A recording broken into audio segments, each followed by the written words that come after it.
በልጅነቴ ህመም የኃጢአተኝነት ስሜት የበደለኝነት ስሜት ያጎበጠኝ ሰው ነበርኩኝ። አንድ ነገር እንኳን ብናገር 10 ዓመት እስከሚሞላኝ ጊዜ ድረስ በጣም ያመኝ ነበር።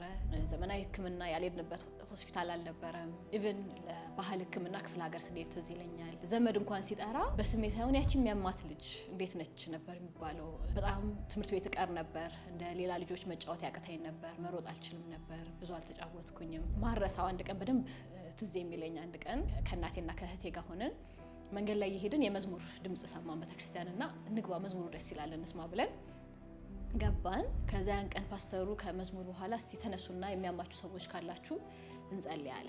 ያኔ ተነስቼ እጄ እንደዚህ ደረቴ ላይ ይዤ ጸለይኩኝ። ከዛን ሰዓት ላይ እንደተፈወስኩ አወቅኩኝ። እንግዲህ ያ የመጀመሪያው አጋጣሚ ነበር። ክርስቶስ እኔን ያገኘበት የመጀመሪያው አጋጣሚ ነበር።